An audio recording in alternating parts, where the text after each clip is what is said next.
Yes, but it's showtime. It's So showtime, definitely. elevated conversations on a Thursday night in New Orleans. Yes, yes. Looking forward to the weekend. I always love Thursday nights because we have the weekend Yes. coming, and you and I don't have a show on Yeah, Friday. we have a big weekend every weekend. Yeah. And there's always something going on, so that always helps out.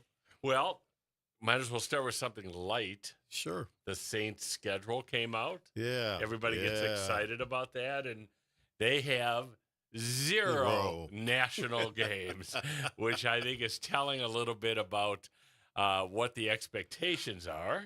You know, every year, Arnie, my wife and I try and go to a away game. We go to Sarasota, Tampa a lot, but that's kind of a regular thing. But we try and go to another away game. I know what you're saying about the not being on prime time. That speaks volumes about how bad things were with the Saints, particularly like when they went to your old hometown of Green Bay and lost 1,000-0.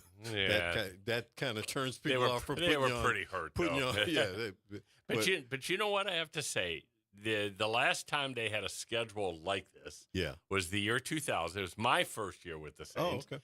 And Coach Hazlitt was the coach, and Randy Mueller was the general. I remember. There were very low expectations because the season before was a 3-13 season. Yeah. And that ended up outside of the Super Bowl year being maybe the second best year in the history of the Saints. Won the division, won the first playoff game in history.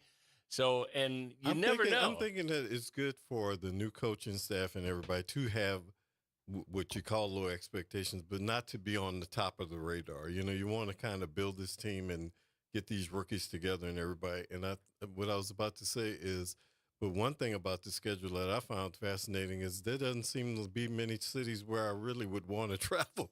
It's like I'm not going to Buffalo even in September, so I don't know. I don't know. That'd be kind of fun. But it just doesn't look like that kind of schedule. It is that place where you really want to go other than maybe Miami or somewhere like Miami. that. Miami. Don't they play L.A., I think, the Rams, at the Rams this year. Yeah. But you know, nowhere like it's just jumping off that you gotta go. Yeah. Oh, Chicago. They play in Chicago. That's Chicago. Not a bad. Yeah. Although those fans, I got to tell you, it's rough. Bears fans are really rough. Really rough. It's rough in Chicago. Wearing your gear is really something. You got to be bold. I'll never forget after Katrina. You know the story of the Bears fans. When the Saints played there, there were fans saying Katrina should have wiped them out. Absolutely. Remember that? They had signs. It's like, who in the world of any humanity would I remember like one time they came here in the Mora days when I had season tickets way back then. And the Bears fans were some of the worst fans we ever had. It was just incredible. It was so nasty. Well, you're talking to a Packer fan. We think the Bears fan. They're like Falcon fans for the Saints. I mean, there's nothing. It's exactly the same. Hey, we have a caller, Mr. Elmore. Let's see if I can hook you up properly. There you go, Mr. Elmore. You're with us? How you doing? How you doing? Hey, we're good. We're good. How you doing, brothers? How y'all doing today, man? How are you doing? Good evening. I want to start with a constitutional. Yeah. A constitutional question, if you don't mind. Not at all. Well, what I don't understand, I've always thought, and this is going to show you, I'm not a lawyer. I thought that whatever bills or amendments you had in the Bill of Rights, United States Constitution, I thought that was etched in stone. You need more than the act of Congress to have a change. Is that correct? Absolutely it should correct. Be, yes. Yeah, you have to. In order, I mean, the Constitution is the Bible, okay, in terms of the law. And, you know, in order to amend the Constitution, you have to go to the vote of the states. Public. It's state by state. It has to be 2/3 of the states just to ratify something. Like the ERA amendment, for example. It has to have a lot of hurdles. What are you thinking about? I mean, with our current administration, it could be many things, but which one are you thinking about, Mr. Elmore? Oh, boy. Don't get me started. The reason why I brought that, Cary, Mr. Philco, because the Supreme Court looked like it's filibustering on what's written in stone in terms on. I've always understood the amendment for a child being a citizen goes back to slavery days when they was trying to suggest that if you were a slave, primary Afro Americans, your child could not be American citizens. Well, I always thought that was edged in stone. You need to act of Congress and more than act of Congress to have that change.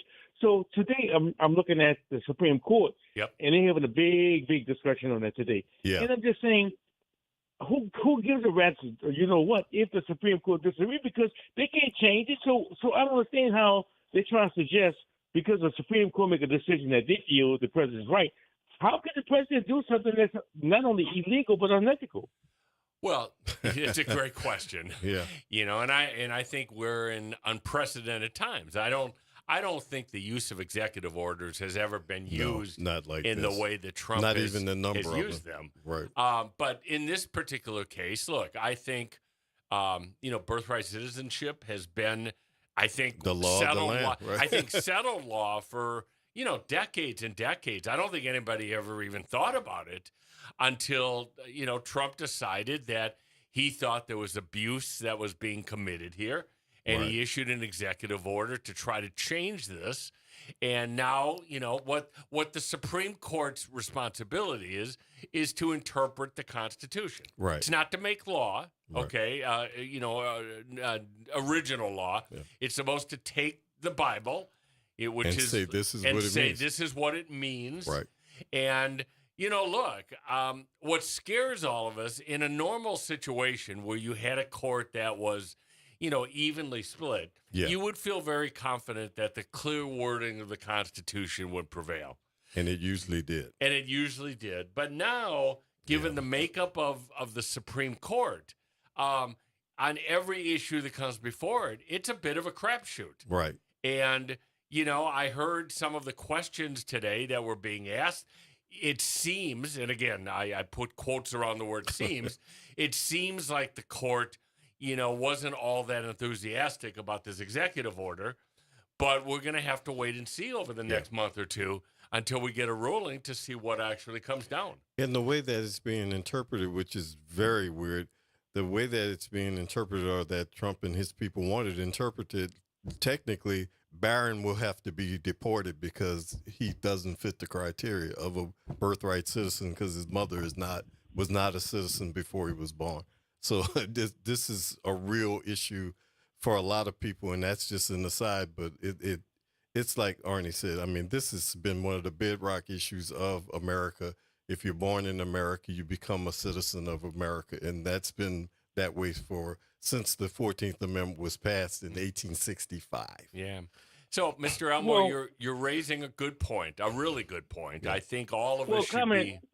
The comment that I'm going to make, and it's a very strong comment to make, and I'm a little more astute politically than I was when I was younger. Mm-hmm. When I was younger, I talked with a nun. We were talking. I can't remember why we discussed this, but the discussion was based on when Hitler became power in Europe, in Germany.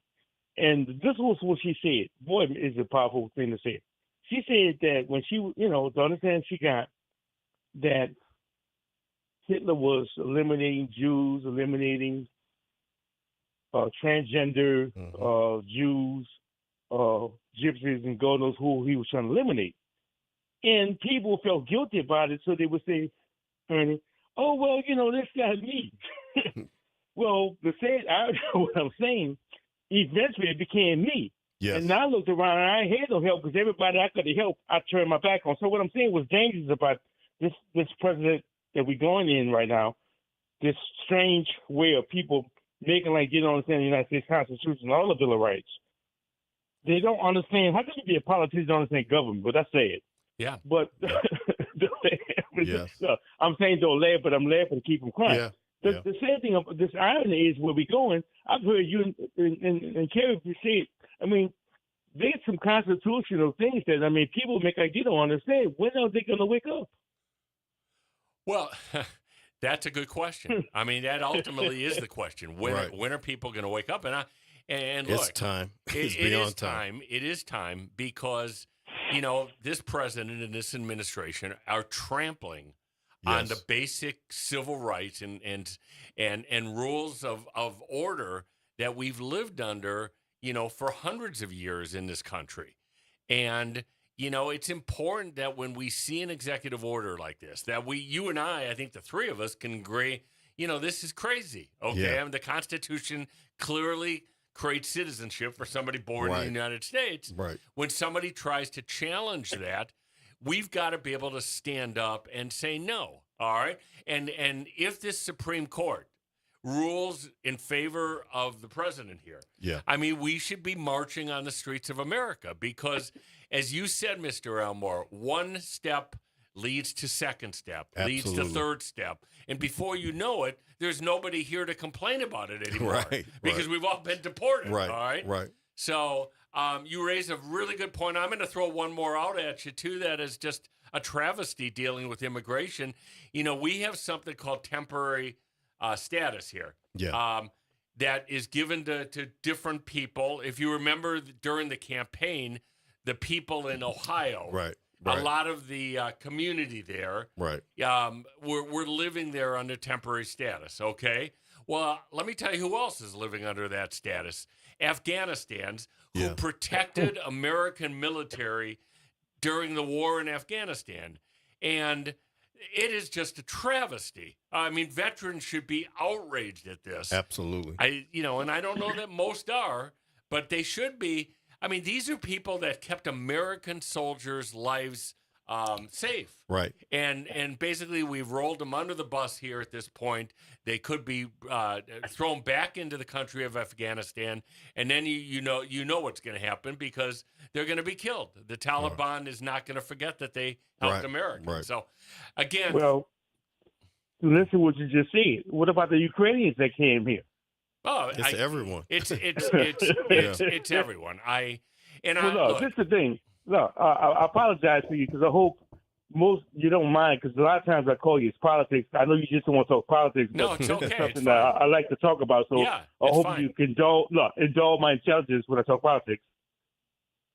No, we love talking great. these topics It's with great. you.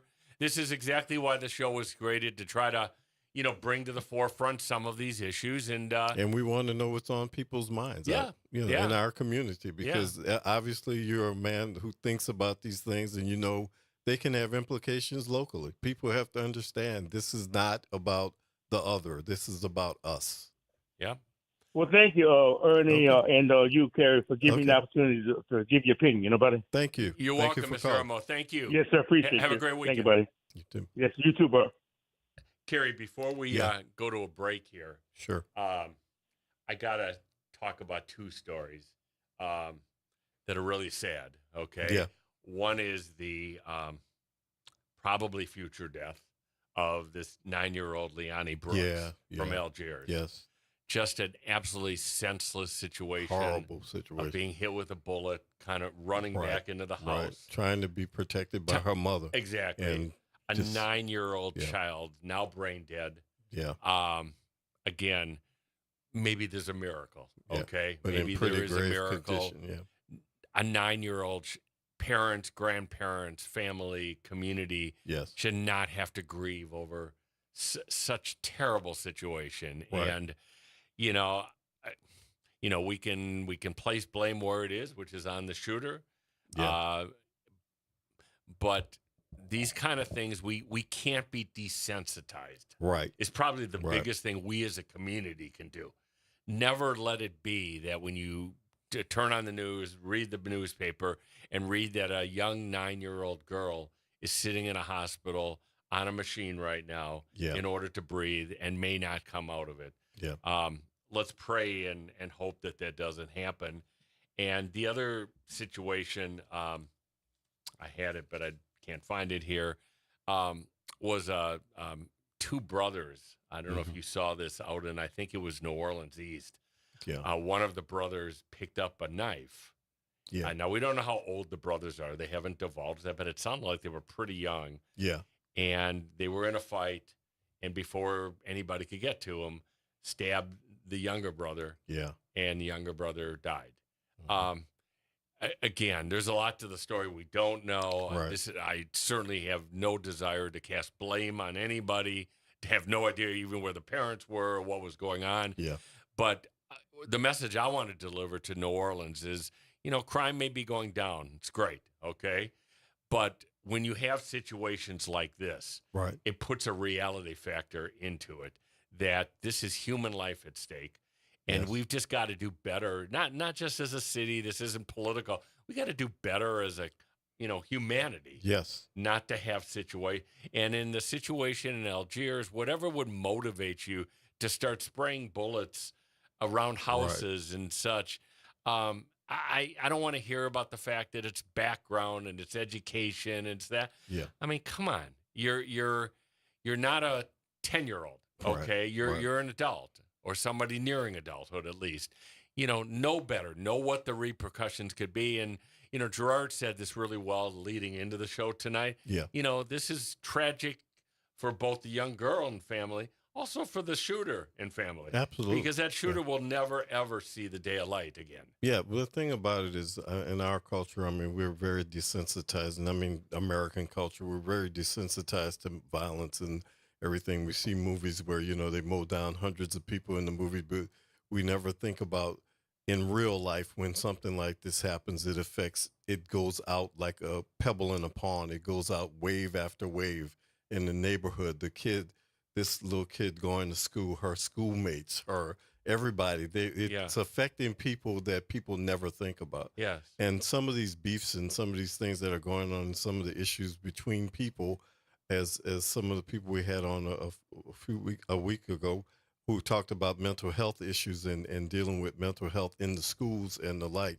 I think a lot of that has to do with some people not being able to control themselves or be able to handle situations, period. Yeah. And I think that's a clear thing that if you don't know what to do about this, maybe work with some of the groups that are trying to bring those resources to people. Right. And Well, I just want to say this to all New Orleanians. We are a family, okay? Absolutely. This community is a we family. are more of a family than most. I mean, this is maybe West Bank, but it's East Bank. It's Yeah. black, it's white, it's Hispanic. Yes. Everybody should be mourning tonight over the situation of what's occurred on both of these situations. And all I can say is, I don't know, I'm not a doctor, but it doesn't sound good. Yeah. But sometimes miracles occur. Yeah. And let's hope that a miracle occurs. We have a caller, Pop Jones. Pop, will you do us a favor? Hold on. We're going to take a real quick break, and we are coming right back to you. Yeah. We'll be back in just a minute, 504-582-9422. Be back on the other side. We'll be right back.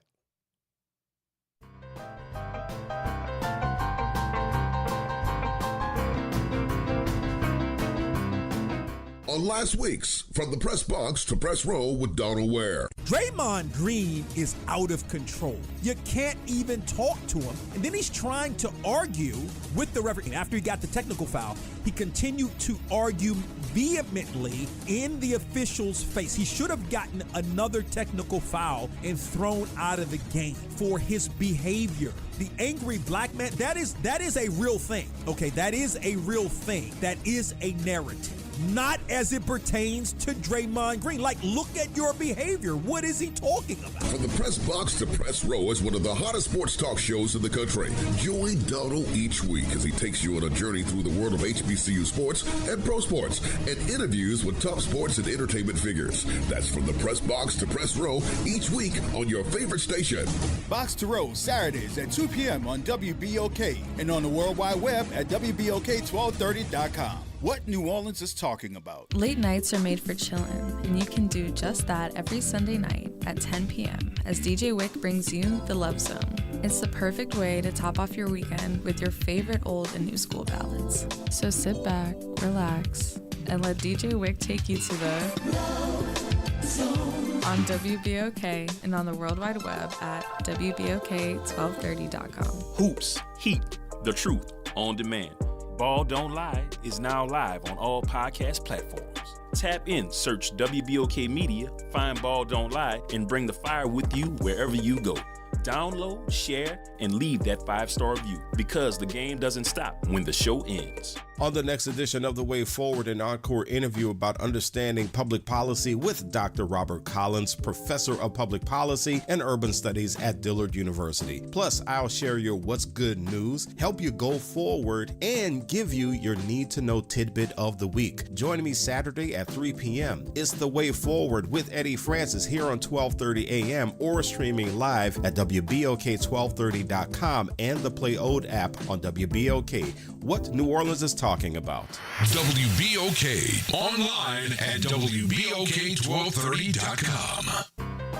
The Arnie and Cary Show with Arnie Philco and Cary Grant. All right, everyone, we are back. And let me see if I can hook up Pop Jones. Pop, you there? Yeah. Hey, thanks for holding through the call, break. Gentlemen. Hello. Thank y'all for taking my call. Absolutely. I tell you, it's just a wonderful thing to be able to listen to you all and all the great hosts and great callers. And, you know, I'm not the sharpest knife in the drawer. But I've been trying to figure out what has Washington done to help the people since they've been in office. Look like everything that's been done has been against the people. Well, it depends which people. There are some people that. If you're a billionaire, you're doing all right. Yeah, I don't have my billion quite yet. Right. Cary, I think might. I'm very close, but I'm not that close. If you're a billionaire, how much more Can you have? need? Right. You say the richest. Elon Musk is the richest man in the world. Yes.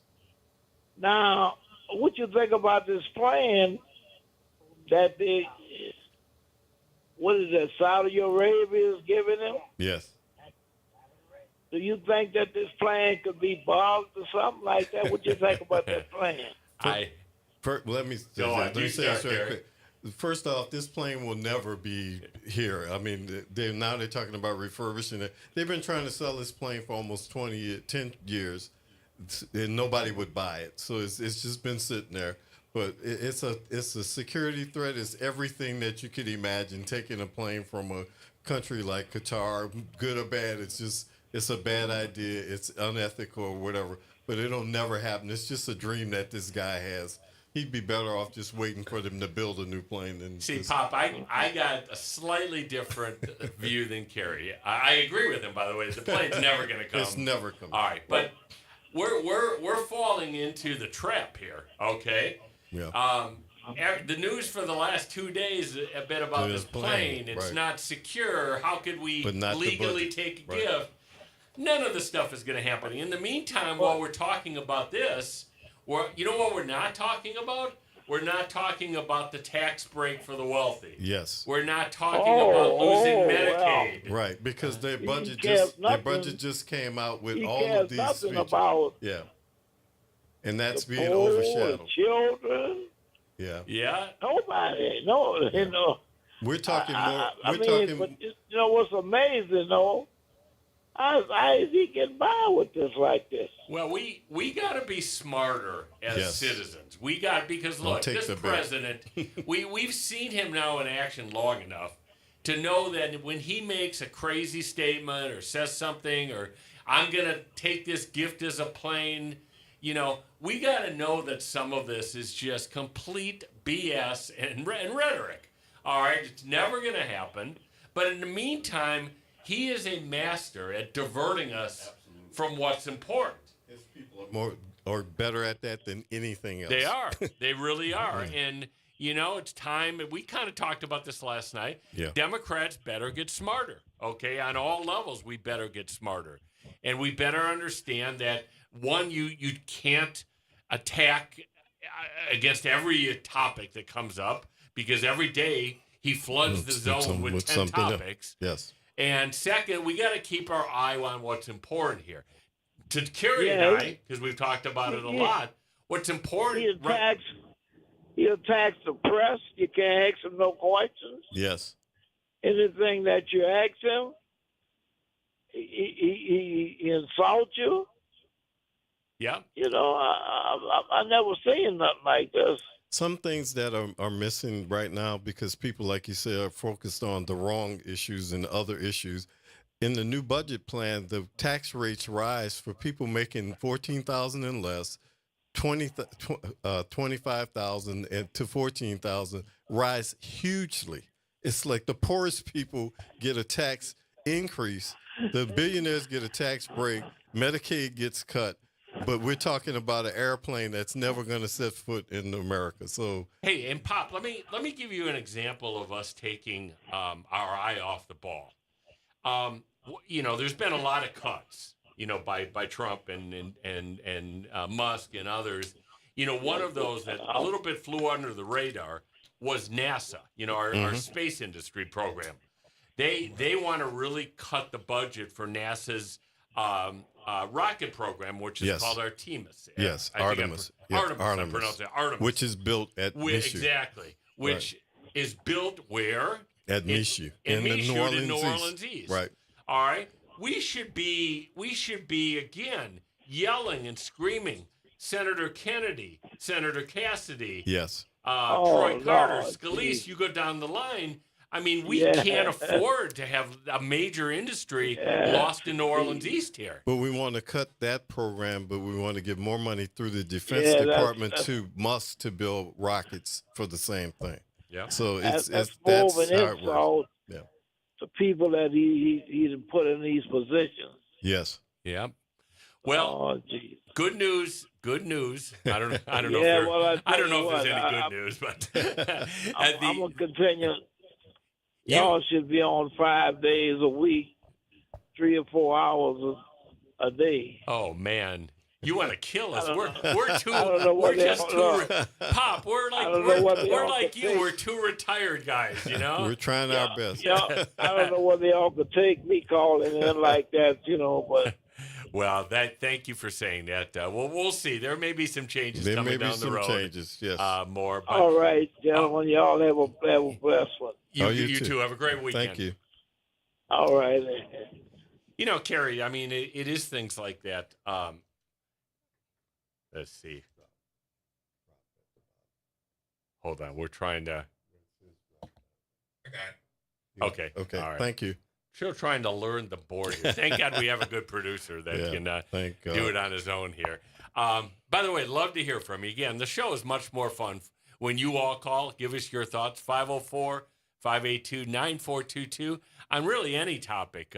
We can go. We have about 18 topics we can every night talk about. We usually never get to more than 2 or 3, but this NASA thing is just a good example of absolutely of how things are hitting home. Yeah, and the indirect aspect of this, I was reading a lot of the people that work there have been trained through programs at some of our community colleges. Yeah, Nunez has a program that feeds in, to Michoud, and never forget about the ancillary things, because there's places to eat out there. There's other things that are out there that people use going to work. These are well-paid jobs. They're feeding families, and all of that goes away when you cut out a program. Yeah, this place has been open for 40 years. Yeah, easy. It's been a part of the space program for years. And I know that. Look, I know that we're focused as a government right now on fiscal management. That's the issue. Okay, but you got to be able. We're America. You got to be able to dream still a little bit. Yes. I mean, the NASA program.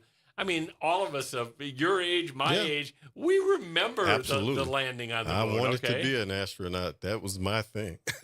And the next, but I loved it. I loved it, and it's vital. It does a lot of things, and they do practical things. There are satellites up there that do weather and communication and all that, and we need those things to be up there. And if we don't do it, trust me, China's doing it, Absolutely. India's doing it, Russia's doing it. Right now, we're relying on the Russians to get to the space station that's partially our space station. So it's like we're already behind the 8 ball with this, and we need to get back into their landing. India landed some remote thing on the moon recently. So, I mean, everybody's going this way. They can shoot at Pakistan from a higher angle. Well, that could be part of it. But even from a defense point of view, you can't just have it be in the hands of private contractors, because that's going to be a problem. That's going to be a big problem. Yes, agreed. Well, there's conflicts of interest. There's all kinds of issues. All of it. I mean, but thinking big, you remember when President Biden was elected, one of the things he came out with, he said, I want to do moonshot. I want to cure. I want to devote energy, time, money to try to solve the issue of cancer. Again, Will it happen in our lifetime? Probably not. But if you can make strides on, 3 or 4 types of cancer. But what he did, and what's being hurt right now, that's a great point you bring up, is that's part of what's being attacked at the universities, at the different research labs. Those cuts are to programs that he influenced to have more funding to do more research. Like you said, Yep. You never know when that thing is going to hit that's going to take care of something. And, those issues, there have been things that have done slowdowns. There's been stem cell research and all that kind of stuff that has helped. And anything that helps is better than nothing. And to cut those programs out, research happens in the institutions. People don't realize research is not in the lab at a big pharmaceutical company only. It happens mostly in our country in higher learning institutions. And they do a lot of the preliminary research. This very institution that we're at here at Xavier is doing some NIH work, and the grants are under attack for breast cancer, not just in Black females, in all females. And they're making some real strides about the genome for breast cancer, which leads to cures. So it's exactly what you said, Arnie. You cut those things, you're setting us back. You are. And it's just, there's nothing wrong with being a leader in the world. In something. In research science. Yeah. And really something you want to be a leader. Instead, what do we have? You and I talked about it before the show. We have a health secretary who says, "Don't take my advice about health, but I'm here in the job, not doing it." Like, just insanity. He wants to definitively determine the cause of autism by September. Right. He's convinced that it's environmental. Okay, when Which every he won't be expert able to prove has anyway, indicated right. there is no evidence Not of by environmental. September, even if it was that, it won't be by September. Exactly. Just some craziness. Well, speaking of craziness, we're still involved in heated debate every day in Baton Rouge. Yes. The lead topic is still insurance. Yeah. People are just being priced out. I read their really interesting article about the Mississippi Gulf Coast. Everybody used to buy condos and such. Right. The people that own the buildings right now, they can't sell units. Yeah. Because they are having trouble. The owners of the building are having trouble getting insurance. Right. Which puts it in a more vulnerable situation when somebody wants to buy a unit there. This insurance crisis is really hurt. Inflation today came down to tremendous numbers. Okay. Yeah. It was something like 2.3% or. And it's basically because people aren't buying anything or doing anything. Well, yes, but we haven't seen tariffs hit the summer yet. Yes, the other thing I want to say about what you just said, which ties into a local story. The city just announced that they had a bad revenue projection on property tax, but I think that part of that bad revenue projection, just from looking at what it said, is because people didn't pay their property tax or are doing it under protest because of the new assessment, which relates to what you're saying about the cost of living. There's so many other pieces of what a person is paying for their house. They're probably not paying their taxes to try and see if they can lower their taxes. They've been hit with these big insurance amounts. And I think all of that is related because this is the first time after an assessment you've had this low a dip. Yeah. It's just really a big change. Yeah. And what's you being collected. You dealt with this for years and years, and I dealt with it my 6 years on council. Sure. But I always remember the revenue estimating. Right. Usually was very conservative. Yeah. And it usually would come up with a finding that we have more money. Yeah, it usually was. We were always within 1 or 2% either way. And most of the time, like you said, we would be conservative to have that extra cushion that would come in. And so you would have a few million that would come in on each item or whatever. So is your feeling that for what Cary's talking about, there was a story that came out that the city is down $18 million in revenue based upon an overage of property assessment. Because they didn't do a huge increase in their projection. Their projection was pretty on par with what the numbers usually rise by. And it didn't even include, because they didn't raise the tax, they didn't roll forward. So it didn't include any extra, but it's lower than normal, even with the normal collections, which is very interest. And I But think do you it think relates, some of it will come back as people it's start going to be pay? well. They have to go through they're going through all of these assessments of what the number is, and I think you will reap some of that money. But I think the reason why it's been held back is what we're talking about. I think people can't afford it. People are can't squeezed. afford it. They're really squeezed. I mean, there's only at some point between insurance, between taxes, between health care, at some point you can't do it all. I mean, people are really hurting with it. And all this will do locally is for the property taxes, make people end up paying penalties. I mean, so you're going to owe more in the long run. I mean, if it keeps going like this, if you just didn't pay and you're not protesting, you're not doing it, you're going to owe more. Right. Yeah. Which may mean you lose everything. You just have to abandon your house or whatever, which is a horrible thing, but that's happening to people. Well, there is a huge battle going on in Baton Rouge on this insurance issue. And,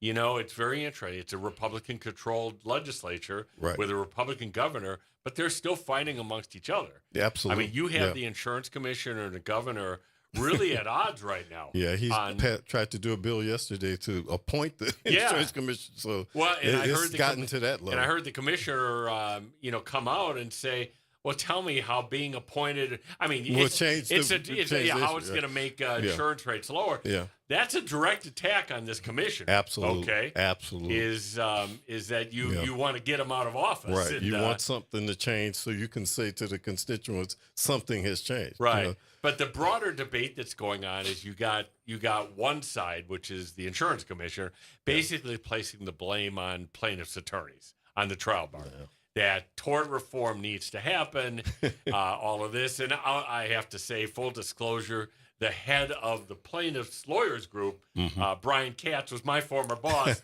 and a good friend. And he's in there saying, look, we've been dealing with tort reform for decades. Years. Insurance hasn't come down. No, okay. no. And then on the other hand, you got the governor basically saying, well, we need kind of an all-in approach. We need to put some onus on the insurance industry. Yes. And this is very interesting. I want to give the insurance commissioner more power to be able to do that, to go reject rates and things like that. Right. And basically what people are saying, if they read through all of this, what they're saying is if insurance doesn't go down, it's a way for the governor to blame the insurance commissioner. Absolutely.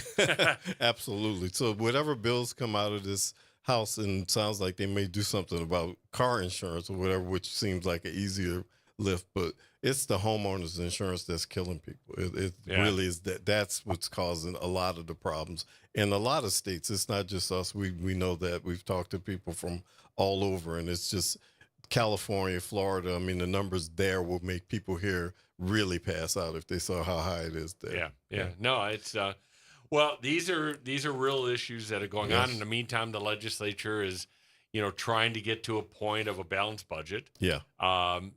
This Medicaid issue that we talked about at length last night, that was brought up before, is a huge issue because right now I don't think the state has any idea until the federal bill's resolved what impact it has on the state level. And if they're going to require the state to have a bigger share in order to have Medicaid expansion so that people aren't thrown off the rolls, then that means that money has to be found in Baton Rouge.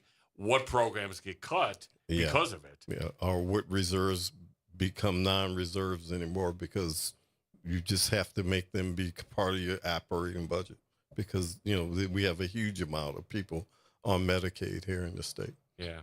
It's again, I keep hearing different positions of members of Congress. The group from New York, for example, the Republican group from New York, has come out strongly and said, we will not approve this, if Medicaid is touched or if we can't get better deductions.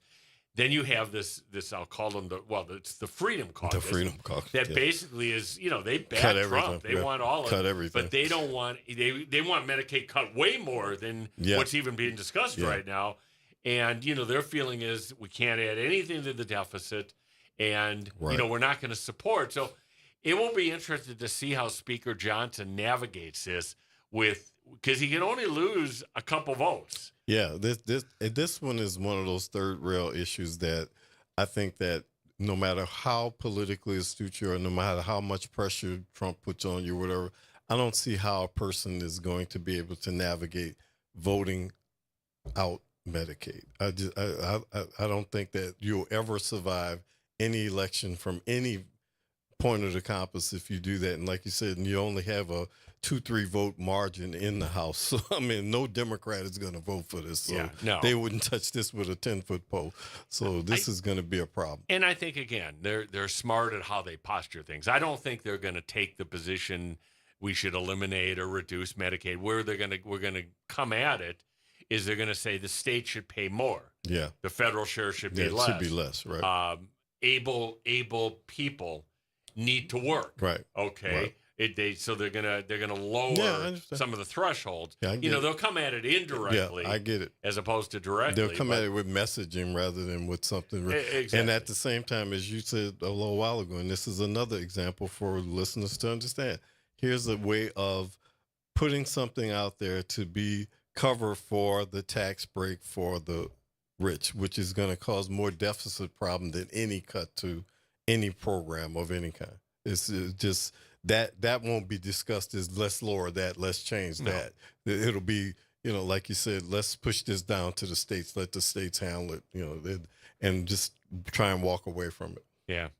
Well, it'll be real interesting. They're trying to get this, quote, big, beautiful bill approved by Memorial Day so that it could be sent to the Senate. I think the Senate has their own ideas, by the way, as to what the ultimate bill might look like. I think that what people need to do is sort of like the Project 2025 thing and everything that's going on now, because there's a lot of data on the internet that you can access. People need to access a summary of the points of this bill. And I'm telling you, if they look at what the tax rates become and all that type of stuff, it will give you a different perspective on this big, beautiful bill. Yeah. For the average Joe, this ain't a big, beautiful bill. It's not so big. Well, it might be big, but it's not big. so beautiful. It's one big, giant piece of work, but, it's hundreds and hundreds of pages long. But I think that the average person, it hits you pretty hard on every front. Well, when we come back, there's a few projects that have been kind of announced in the New Orleans area that, we should talk about. Some are positive. Some have some controversy attached to it, but definitely some movement on some things. So why don't we take a quick break? We'll come back on the other side, 504-582-9422. We'll be back in just a minute.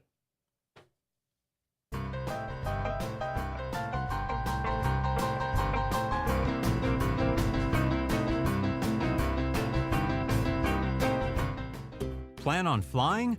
It's time to upgrade to a Real ID. Because in order to board domestic flights, your driver's license or state-issued ID must be a Real ID, or you'll need another acceptable form of identification. So don't wait. Find out how to get your Real ID at tsa.gov/RealID. That's tsa.gov/RealID, or visit your local DMV. And then you'll be cleared for takeoff. Hey, this is D. Riley from the 90s Hits R&B Jams. Make sure you listen to WBOK 1230 AM every Saturday night from 7 until 9 p.m. I'll be giving you the best R&B jams from the 90s. That's right, all your favorites and more. With me, D. Riley, your host of the 90s Hits, right here on WBOK 1230 AM, or listen online at WBOK1230.com. WBOK, the station you listen to longer. Hey, WBOK, Ron Richardson here, host of a new show called Conversations with Ron Richardson. Join me every Saturday live from 9 a.m. until 10 a.m. as we sit down and discuss mental health, disability, drug addiction, and everyday life issues. If you're ready to have a real conversation, let's get it started, New Orleans. Every Saturday from 9 a.m. until 10 a.m. right here on WBOK and streaming worldwide on WBOK1230.com. New Orleans, are you ready for a voice that says what you're thinking?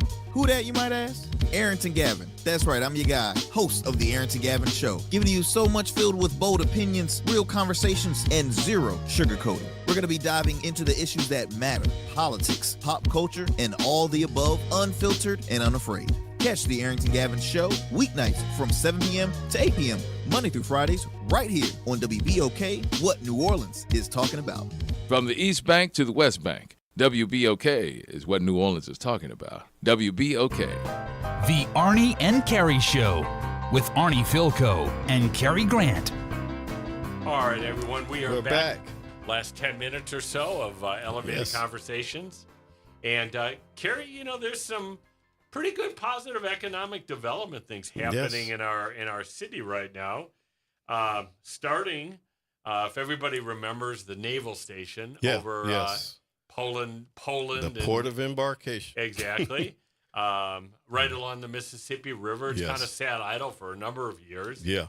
And it's a huge facility. It's a huge building, Huge. facility. And, they've announced that a new entity, a tech lab, which is going to be a startup for incubator startup involving a $50 million public-private partnership from a Brooklyn-based company, is coming there. And they have work on way in Detroit and New York, and they're also about to expand to Saudi Arabia. So maybe Trump will help out with this. That one. Yeah. But look, that's great news. Yeah. To put back into commerce. That is a huge facility. If you can put that back into commerce, who knows what that can do for the whole neighborhood around it has been blossoming anyway. So I mean, it should really help out. Yeah, absolutely. I go over to a music place over there on weekends, and it's once you go down Poland Avenue to the river and you hit the building, it's pretty desolate over there. Right. So this is going to be that'd be great. Really good stuff. Yeah. The other two are also positive, but with a lot of controversy. One is involving a grain terminal, in the old Holy Cross area, right? Holy Cross School, where Holy Cross School was, in the Ninth Ward. Yeah. And the Lower Ninth Ward residents are not happy about this because it's a grain terminal that's going to transport grain by rail in and through the neighborhood. It's being supported by the Port of New Orleans. There's been controversy in a number of areas. One is a lot of the residents have said that the port did not do a good job in communicating this, in holding public meetings and getting input. Yeah. And then the other objection is you just don't want this in your neighborhood. Okay. It's a real industrial development. Yeah, I mean, when you're transporting grain. It's very industrial. Yes, and, the company has said, look, we know how to mitigate this. It won't be bad. But if you're a resident living in that area, you'd much rather have ball fields be built and parks and recreation. Yes. And a quality of life issue. So that one is going to be interesting. It's moving, and, there's a lot of objection to it. But we'll have to see how that comes out here. And I imagine that'll become a much bigger issue in the next administration. And it'll be a big issue, I think, in the campaign here. Yeah, that's what I'm coming up. Yes, absolutely. And the other one has been brewing for a while, and that is this port, this deep water port downriver. Yeah. In St. Bernard. Yeah. Right, in St. Bernard, called the LIT project. And it has engendered a lot of strong opinions on both sides. The governor finally took a position last week in support of this project. He actually appointed Michael Hecht, who's the head of GNO Inc., to lead the project on behalf of the state and to try to move this. Right. This, again, is being supported by the Port of New Orleans. The people that are against this are some of the elected officials and residents from St. Bernard Parish. Yeah. Because this is Lower St. Bernard, and you will transport goods and cargo, up via rail and train through St. Bernard to the rest of the country. Right. And the reason a port like this is important, and again, the people in St. Bernard are saying there's an alternative. You could build this in Lower Plaquemine and have less effect on the citizenry. People, right. The reason you need this is when they widened the Panama Canal years ago, the ships coming through there are much bigger ships. Right. And they can't come all the way to New Orleans anymore. Right. They have to be downriver more towards to unload because more there's no way Gulf. No way they could fit in the channel as you go further up. So I think everybody agrees that a project like this is good and important. It's just a shame because in the maritime port business, we have historically fought against each other. Yes. You've had the Port of New Orleans pitted against another port in Louisiana. While all of that's going on, the ports in Alabama and Houston and Galveston are just growing. I mean, exactly. Yeah. And, we have these intra-disputes, whereas we should be competing and really blowing away, like the Port of Mobile. They should not be a competitor, but they are right now. Yeah. So yesterday, this news came full forward because the Regional Transit Commission issued a ruling on the different ways. What would be the best way if it's built in St. Bernard? What roadways would be used and such? And, I think they've come up with somewhat of a solution. But you have a real battle. You have litigation going on there. We talk about Sidney Torres Jr., right? Yeah. Well, Sidney Torres Sr., the attorney, is one of the leading people against us. So I hope next week or the week after we can bring on maybe an expert or two and talk about both sides of this. The other thing about that's very interesting from my point of view, like you said about opposing ports, is geography, because we have that issue of we aren't really on the coastline here in the state, where we don't, it's like the Port of Galveston is right on the coast, on the Gulf. Right. The geography of where we are and how we're built and the river make it important for us to have something in our river channel, but we don't have that right now. And we have to have something or we're not going to play at all. No. And I will say this. I mean, this is one area that Governor Landry has been strong in, is he's formed kind of statewide groups. And there is a coalition now to try to bring the port executive directors together so that we're not fighting and competing against each other. Right. Now, in this particular situation, this has been going on for a couple of years now. Yeah. The Port of New Orleans has taken a very strong position that, a lot of federal money has been given by our members of Congress. This is a project that has to happen. It's the future of the Port of New Orleans at stake here. So they're not going to back down. Right. And I will tell you, as I've kind of looked at the project, talked to a lot of people, I think this project needs to happen as well. I do too. I think the citizenry in St. Bernard, we should be sensitive to their positions. We should make sure the roadways and the modes of transportation are not disruptive. But it seems to me, given where we are, rather than starting from scratch, a lot of money's on the table. Private ports are willing to fund a lot of this. With their own money.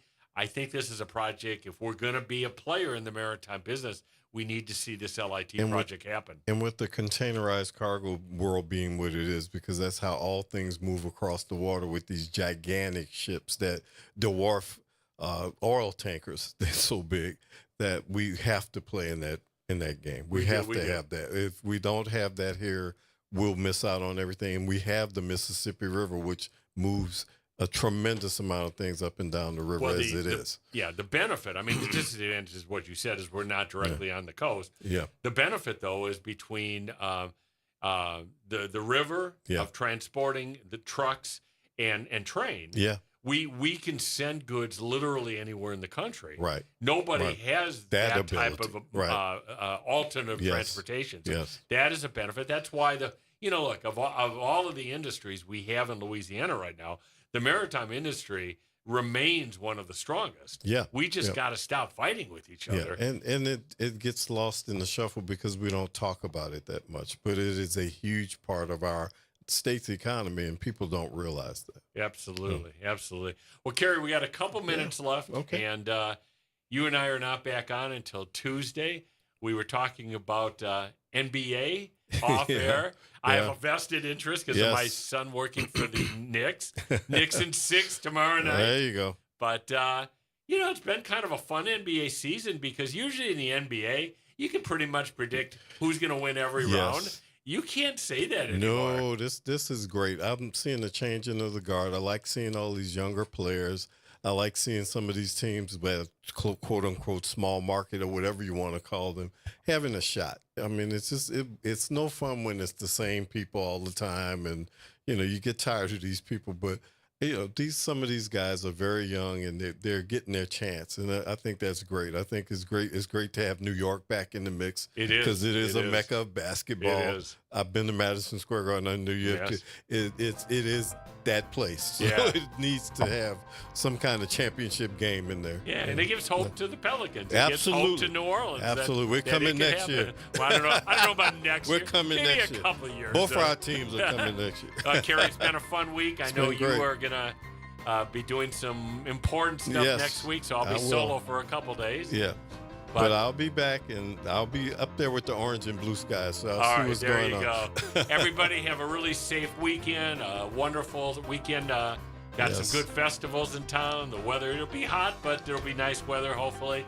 So we will see you all next Tuesday, 6 o'clock p.m., Elevated Conversation. Have a great weekend. Have a great weekend. Good night, everybody.